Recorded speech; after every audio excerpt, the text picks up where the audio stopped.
جناب حضرت جابر کہتے ہیں میں نے درختوں کو کہا تو وہ اپنی جڑوں سمیت چلتے ہوئے یوں جڑ گئے، حضور نے پیچھے رفع حاجت کیا اور اس کے بعد آپ نے پیشاب، کہتے ہیں میں نے پیچھے سے لوٹا پکڑایا، آپ واپس آئے، آپ نے یوں اشارہ کیا واپس. سر یہ منظر جس بندے نے دیکھ لیا، یہ مسلم شریف ہے، یہ کہانی شریف نہیں ہے. اس کے ایمان میں کہیں پہ کوئی متزلزل ہو سکتا ہے وہ کبھی؟ بخاری مسلم میں حدیث ہے 1500 صحابہ نے یہ منظر دیکھا ہے کہ پانی نہیں تھا تو نبی اسلام کے سامنے ایک پیالہ لایا گیا، آپ نے مبارک انگلیاں اس میں رکھی تو پانی کے چشمے جاری ہوئے. صحابہ کہتے ہیں 1500 صحابہ نے پیا، گھوڑوں کو پلایا، مشکیزوں میں بھی سٹور کر لیا، تب بھی بچ گیا. اور جابر عبداللہ کہتے ہیں واللہ یہ 1500 ہوتے، ہم 1,00,000 بھی ہوتے، وہ پانی زیادہ تھا. سر موسیٰ علیہ السلام کے عصا سے تو پتھر سے پانی نکلا تھا، یہ چھوٹا معجزہ ہے، پتھر سے تو پانی نکل آتا ہے. کوئی کہہ سکتا ہے جناب وہ پتھر ہٹانے سے نیچے سے چشمہ ہی نکلا ہے، انگلی میں سے کوئی پانی نکال کے بتائے تو یہ جناب معجزہ. اب جن صحابہ نے یہ معجزات دیکھے ہوئے تھے حضور کے، بخاری مسلم میں حدیث ہے چاند 2 ٹکڑے ہوتے ہوئے دیکھا. آپ علیہ السلام نے، صحیح بخاری میں آتا ہے، ایک صحابی کی پنڈلی ٹوٹ گئی، ہاتھ پھیرا، وہ کہتے ہیں مجھے یاد بھی نہیں ہے. سر یہ اس پنڈلی کے جڑنے کا کیورنگ پیریڈ جو ہے وہ 8 سے 10 ہفتے ہے اور اس کے بعد احتیاط تو سال ہر سال چلتی ہے. وہ کہتے ہیں مجھے یوں لگایا ابھی ٹوٹی نہیں تھی. بخاری مسلم میں حدیث ہے آپ نے، میں کون ہے کہ اپنی چادر پھیلائے تو پھر وہ جو کچھ بھی مجھ سے سنے کبھی نہ بھولے. حضرت ابو ہریرہ کہتے ہیں میں نے سب سے پہلے اپنی چادر بچھا دی، آپ نے یوں ہوا میں کیا، میری چادر میں رکھا، کہا اس کو سینے سے لگا لے. کہتے ہیں اس کے بعد میں کوئی حدیث نہیں بولا، سب زیادہ حدیثیں روایت کی. سر یہ بخاری مسلم میں درجنوں معجزات ہیں. آپ مشکات میں معجزات والا چیپٹر نکالیں، جن لوگوں نے یہ سب کچھ دیکھ لیا تھا نا ان کے لیے پھر کوئی چیز باقی نہیں رہی تھی. ہمیں اللہ تعالیٰ نے بینیفٹ اس اعتبار سے دیا کہ ہم بعد میں آنے والے لوگ ہیں، کمپنسیشن ہوگی. اور یہ کمپنسیشن نبی الاسلام کے مبارک دور میں بھی اس اعتبار سے تھی. صحیح بخاری اور مسلم دونوں میں حدیث ہے کہ جو قرآن کا ماہر ہے نا وہ معزز فرشتوں کے ساتھ ہے، یعنی فرشتے اس کی صحبت کے لیے آتے ہیں. اور جو قرآن کا ماہر نہیں ہے، اٹک اٹک کر قرآن پڑھتا ہے، اس کے لیے 2 اجر ہے. یعنی حافظ قرآن سے زیادہ اجر اس کے لیے جسے قرآن پڑھنے میں تردد ہے. یہی بات میں نے ایک دفعہ کر دی تھی تو مولویوں نے کلپ بنا دیا، یہ کہہ رہا ہے جی صحابہ سے زیادہ اجر ملے گا. میں نے کہہ دیا تھا کہ آپ کتنے خوش نصیب ہیں کہ آپ کے پاس مصحف ہے. صحابہ کے پاس تو مصحف نہیں ہوا کرتے تھے. حضرت عثمان نے بھی چند ایک نسخے کیونکہ وہ زبانی یاد کرتے تھے. میں نے کہا آپ دیکھیں قرآن جب دیکھ کے پڑھتے ہیں تو آپ قرآن چھونے کا ثواب، قرآن کو دیکھنے کا ثواب اور پڑھنے کا ثواب، 3 ثواب ایڈ ہوتے ہیں، جبکہ جو زبانی پڑھتے ہیں وہ ایک حصہ ہے. پھر میں نے ساتھ اس کے ساتھ ایک جملہ بولا تھا کہ اب اس کو آپ نے کمپیریزن نہیں کرانا شروع کر دینا کہ بھئی یہ اس نے کہہ دیا صحابہ سے زیادہ. یعنی میں اس اعتبار سے کہہ رہا تھا کہ اس زمانے میں یہ سب کچھ ہوتا تو آج اللہ نے آپ کو یہ فیسیلیٹیٹ کیا ہے. باقی ان کے مرتبے کو کون پہنچ سکتا ہے؟ ہمارا تو یہ کبھی دعویٰ نہیں ہے کہ ہم ان کے مرتبے کی بات کر رہے ہیں. ہم اس وقت ثواب کی بات کر رہے ہیں، مرتبے کی بات نہیں ہو رہی، اس ذہن میں رکھیے گا. حالانکہ حدیثیں تو حضرت ابو عبیدہ والی میں نے آپ کو سنا دی کہ نبی علیہ السلام نے کن کے ایمان کی تعریف کی ہے؟ بعد والوں کے. پھر وہ ہمیں اکثر وہ حدیث سناتے ہیں، وہ کہتے ہیں یہ حدیث آپ پڑھیں نا جی. بخاری مسلم میں حدیث ہے کہ نبی صلی اللہ علیہ وآلہ وسلم نے فرمایا میرے صحابہ کو گالی مت دو، تم میں سے کوئی اگر احد پہاڑ کے برابر سونا خیرات کر دے تو میرے صحابہ نے جو 1 مد گندم خیرات کی تھی، آج کا 600 گرام، آدھا کلو، اس کو بھی نہیں، اس کے آدھے کو بھی، یعنی 1 پاؤ کو بھی نہیں پہنچے گا. یہ ہمیں سنا رہے ہیں. ہم سے زیادہ صحابہ کرام کی کون عزت کرنے والا ہے؟ آپ لوگ تو مرضی کے صحابہ کی عزت کرتے ہو نا. خلفائے راشدین کی بھی بات کرتے ہو تو 3 تک کرتے ہو، جب چوتھے کی باری آتی ہے تو کہتے ہو وہ ہم نے شیعہ کو دیے ہوئے. ٹھیک ہے، ہم 3 کا بھی دفاع کرتے ہیں، چوتھے کا بھی کرتے ہیں. چوتھے کا زیادہ اس لیے کرتے ہیں کہ چوتھے سے آپ دستبردار ہو گئے تھے، تو جو فالٹ والا ایریا ہوتا ہے نا اسی کو زیادہ ایڈریس کیا جاتا ہے. جیسا کہ وہ بخاری میں آتا ہے نا، ایک صحابی نے تیزی سے نماز پڑھی، نبی علیہ السلام کو سلام کیا، آپ نے کہا تو نے نماز پڑھی نہیں، دوبارہ پڑھ. پھر آپ نے پوری تعلیم اس کو سکھائی کہ اس طرح کھڑا ہو، یہ ہو، جو اس میں وہ کہتے ہیں دیکھیں اس میں رفع دہن تو سکھائے نہیں ہے، اور رفع دہن بڑھ جاتا ہے بیچ. بھائی جو اس کی غلطیاں تھی وہ اس کو آئیڈینٹیفائی کی کہ تو سکون سے نماز نہیں پڑھ رہا. تو جو چیز ہوتی ہے اس کو ہائی لائٹ کرنا ضروری ہوتا ہے. باقی یہ حدیث بھی سناتے ہیں، اگر آپ لوگ صحابہ کرام سے اتنے مخلص ہوتے ہیں یہ حدیث تو پوری سناتے ہیں. آپ یہ حدیث بھی پوری نہیں سنا سکتے. میرا چیلنج ہے کہ کوئی بھی حدیث پوری نہیں سنا سکتے.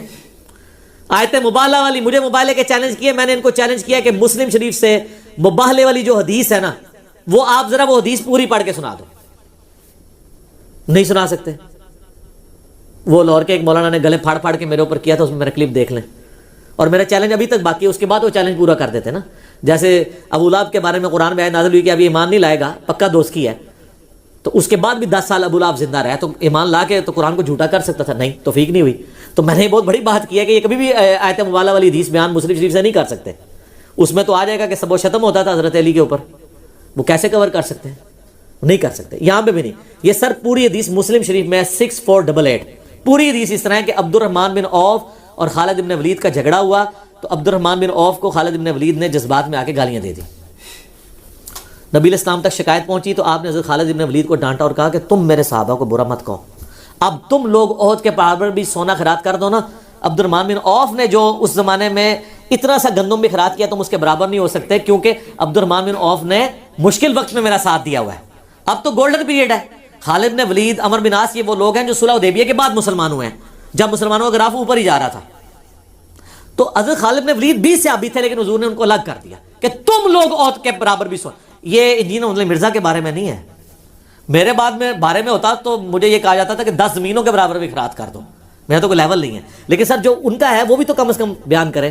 وہ اس لیے بیان نہیں کرتے کہ مسلم شریف میں 6229 نمبر حدیث ہے کہ آل مروان کہا کرتے تھے ممبروں پہ بلا کے صحابہ سے کہ کہو لعن اللہ ابو تراب, ابو تراب علی بن ابی طالب پر لعنت. یہ الفاظ ہیں. وہ کہتے ہیں نہیں, سب کا ترجمہ ہے تنقید. اور بھئی الفاظ ہیں لعن اللہ ابو تراب. مجھے ایک دیوبندی مل گیا, بڑا اسٹرانج قسم کا نا, اسلام آباد ایک افطاری کے اندر کئی سال پہلے. کہتا نہیں وہ سب کا آپ کو پتہ نہیں. تقی عثمانی صاحب نے کتاب لکھی, میں ہو تقی عثمانی نے تھے پوری حدیثاں بھی نہیں بیچارے نے پڑھی. اے کھول ہم مسلم شریف, لعن اللہ ابو تراب لکھے ہی کہ نہیں, لعن دے لفظ نہ ہوتے منو پھاڑا کے. تو سب کا ترجمہ تنقید ہے. اچھا دوسرا یہ کہ تنقید صحابہ پہ کرنا ٹھیک ہے, ہاں ٹھیک ہے, حضرت علی پہ ہو رہی ہو تو, دوسروں پہ ہو رہی ہو تو آپ کو رافضی کہیں گے ہم. سب کا ترجمہ وہ موجود ہے, تو یہ پوری حدیثیں بھی نہیں بیان کر سکتے. تو ان حدیثوں کے تحت جس طرح آج کے دور کے بندے کے اوپر صحابہ کا احترام لازمی ہے نا, اس زمانے میں بھی لازمی تھا. آج اگر کوئی صحابہ کو گالی دیتا ہے نا, اس سے بڑا مجرم وہ ہے جو اس زمانے میں دے, اتنا مبارک زمانے میں صحبت کر کے بھی نبی علیہ السلام کی. کیونکہ بخاری مسلم حدیث ہے, میری بیٹی فاطمہ بھی چوری کرے اس کے بھی ہاتھ کٹیں گے. 2 رولز نہیں ہوں گے, ایک ہی رول ہوگا. تو وہ لوگ کلپ بنانا شروع کر دیتے ہیں, چھوٹی چھوٹی باتیں نقل کر کے, جو اس کو صحابہ سے بغض ہے, اس نے کہہ دیا کہ صحابہ سے زیادہ اجر ملے گا. تو یہ جو میں حدیثیں اتنی ساری پیش کی ہیں, یہ تو نبی علیہ السلام خود فرما رہے ہیں کہ اے ابو عبیدہ, تم سے بہتر ایمان ان لوگوں کا ہوگا جو بعد میں آئیں گے. تو کیا نبی علیہ السلام کے دل میں بغض تھا؟ ان لوگوں نے حدیثیں نہیں پڑھی ہیں. ہر ایک چیز کو اس کے کانٹیکسٹ میں دیکھنا چاہیے.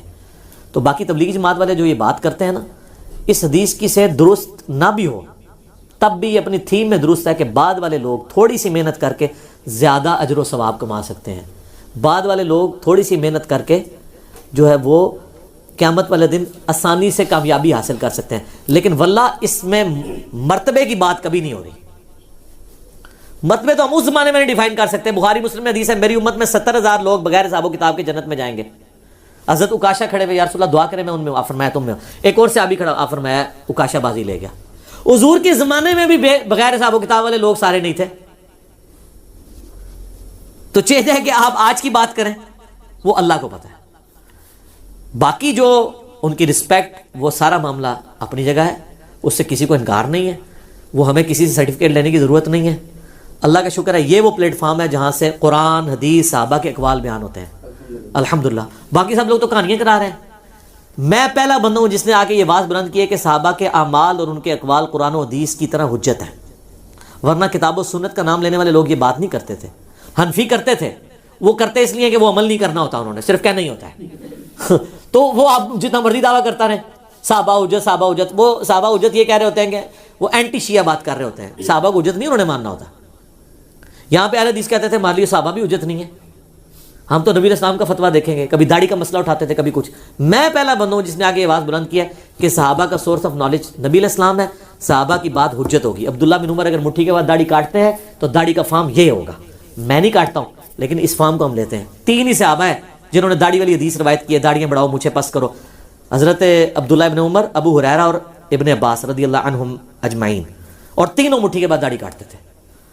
اسی تو شیخ البانی کہتے ہیں مٹھی کے بعد داڑھی کاٹنا واجب ہے. وہ کہتے ہیں صحابہ بتا رہے ہیں کہ داڑھی کتنی ہونی چاہیے.